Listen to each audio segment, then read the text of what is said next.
You're on 2SER Wednesday Drive with Mick.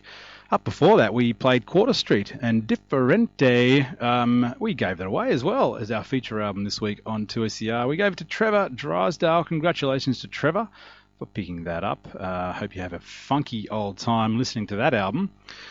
Now, here we are, Wednesday Drive. The news every week seems to be a new venue closing down in Sydney, and a lot of people are blaming the lockout laws. But what's going on, and where is this vibe going that we seem to have lost this late night music vibe in the Sydney town? We're going to have a bit of a chat here to Jay Macaulay. Now, Jay Macaulay's just written an article about Sydney and its nightlife and how it seems to be dying. G'day, are you there, Jay? Yeah, I'm here. Good to chat to you this afternoon. It seems that music venues are shutting down left, right and centre, and soon all that will be left will be a local pub. This has been renovated into an overpriced hipster bar. Warehouse parties seem to be patrolled by police, and nightclubs are closing their doors at 1 a.m. and shutting off at 3. Seems like Sydney's becoming a bit of a no-fun zone. So you've written an article in the Medium called Goodbye Soul with a photo of the deserted King's Cross. Do you think it's gotten that bad? Is King's Cross becoming a ghost town? King's Cross has definitely got that bad. With the closing of another iconic venue last weekend, I think there's only 2 venues left in the Cross. Wow. There's been over 1,000 jobs lost in the area, and that's not accounted for all the other venues that are closing across Sydney in the inner CBD. And we're losing so much of the vibrancy of what established Sydney as an exciting place to come to. And its knock-on effect is that we're turning into Adelaide. Well, we don't want that. Yeah. It seems like the whole reason for these lockouts originally was the premise of preventing violence, but there doesn't seem to be any firm figures to say whether they're working on it anyway. Well, the crime figures for the King's Cross precincts are definitely down, but that's because there's nobody there. Yeah. So they're bound to have fallen. But there's a lot of evidence to suggest that the violence is moving to other areas where those lockout laws aren't be, and that's why those other areas like Newtown and the areas surrounding that have later opening where the violence has increased, and the clubs and pubs around there have taken the option to voluntarily lock out at 3 o'clock at the weekend. It does seem that the vibe seems to have changed a little bit late night in sort of the inner west area. It's hard to attribute it to anything. I don't think there's any sort of firm figures on being more violent in that area, but it certainly does feel different when you go out there on a weekend night. So what do you think the cities like Berlin or the big cities around the world, how are they able to keep this incredible thriving nightlife without resorting to these lockout laws? Although it seems like London and New York are slowly getting towards a Sydney model as well. I think they're better policed and better patrolled, with more of a focus on harm prevention within those areas, within those entertainment precincts. I mean, you've got to bear in mind, as tragic as those deaths were, they didn't happen inside a nightclub, and they happened at 9 and 10 o'clock at night. That's right. And a lot of it is due to alcohol consumption at home, and then coming out and binge drinking at home, and then coming out and causing trouble. And there's a small proportion of people that go out at night with the intent of causing trouble, and it's these people that need to be better monitored and better policed. But with all the tragic circumstances of those deaths, we're also losing a culture and a nightlife that has taken decades to build up as an industry. I mean, I'm independent. I don't have any association with the industry itself anymore, apart from being a writer and an ex-DJ. But I can see how much we're losing as a community for not having this vibrant nightlife and medium of expression that so many generations before us took for granted. And, soon people will not come to Sydney in favour of going to Melbourne because Melbourne's more fun. Well, that's right. And you've written in your article, people are going to start saying back in the day, when Sydney had an incredible music scene, which it has had. Can you elaborate on that idea that you think maybe capitalism is destroying the music scene in Sydney? Well, I mean, unfortunately, economics drives a lot of development in the city, and in a low interest rate environment like we've got at the moment, all these buildings in inner city Sydney are now becoming immensely fashionable to redevelop and turn into high-rise units. And as a landlord, you can't blame them for wanting to take advantage of that.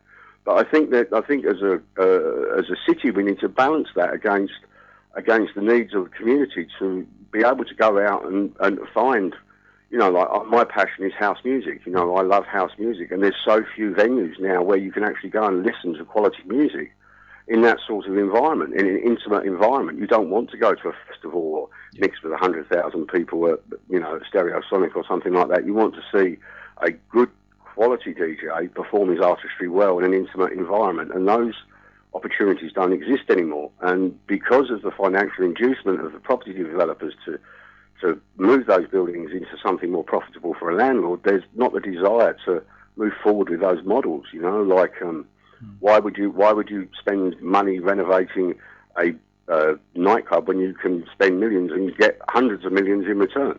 Well, that's right. The nightlife sort of suffers because we're just putting up these big high-rises, and people, but then people don't have anywhere to go out to when they live there, which is irony, really. Well, there's the irony of people wanting to move to King's Cross is they usually want to move to King's Cross for that different aspect of the community. And now they've moved there, and that aspect's no longer there. Now, that's great for the people who want a quiet life, but for the people who want to have that vitality of the city, if you go to the city now of an evening, it's practically dead. So that vibrant, and it's not being replaced by anything. There's nothing moving into that space of giving an alternative to that. Nightclub culture, a good small bar culture would be really nice, but that doesn't. There's no capacity for that either. So it's all being driven to the entertainment precinct down on Darling Harbour, and it doesn't have an atmosphere. It's very sterile. That's right. It'd be interesting to see what happens when Barangaroo opens, to see what sort of people move out that way. But again, it'll be quite sterile, and it'll be full of gamblers, I suppose, and tourists. So, well, it's the tinkling of poker machines instead of the tinkling of good quality music. That's it. So do you know of any sort of current gigs or sort of special nights that are happening around town nowadays that are not affected by the lockout laws that might be out of the area? No, they've all been affected by it. All been affected by it. The operating model is become so difficult that there's very few opportunities for even local artists. We've got great local artists who are wanted in the international stage, like Husky and Sonny Fodera, and they have so few opportunities to play in Sydney. Yeah. And they're great artists and are wanted the world over. I've got friends in the industry who have been performing and contributing to the community for 20 years who are now looking to change to, I suppose, what you would call a more normal day job. But they've invested 20 years in a career, and they're now no longer able to do that. And I think as a community, we're losing a lot as a city by not having that vitality within our entertainment and arts districts in terms of nightclubs and musicians, etc. I mean, the Lansdowne's just been turned into, ironically, a music academy. That's right. So a venue's been closed down to be replaced by a place where people go to learn to play music, but there's going to be nowhere for them to play. Yep, the irony of that situation. And, I think the government has to strike more of a balance towards elevating the artistic side of our community and giving people an opportunity to go, clubbing and meet people and socialise and things like that. That's what makes us human, is socialising. Well, that's right. I mean, it's, like you say in your article, people are becoming very becoming solitude and lonely. They're sort of just staying in. They're not going out and socialising with. The smartphone is their friend. That's right. Well, I just think it's just a matter of striking the right balance. And at the moment, I think the knee-jerk reaction to very, very tragic circumstances has been has gone too far. We need to bring it back to the middle somewhere so that, our city can once again have a living heartbeat and thrive. I agree with you, and hopefully things will settle back down again over time. But Jay McCauley, author of a book, The King of Sunday Morning, and thank you very much. And you've written an article on the Medium, which I'll link to on the podcast as well. Thanks very much for joining us this afternoon. Thank you very much. Thank you for listening to me. No worries. Bye-bye. Bye. That was Jay McCauley having a chat about the soul of Sydney and how the nightlife just seems to be disappearing little by little, and maybe what we can do to get it back. Interesting item, sort of subject to talk about. Of course, the Hugo Lounge is the most recent one to close, and the Lansdowne, of course, has just announced that they're going to be turning it into a music academy or part of a music school. So, interesting times ahead for musicians and punters alike.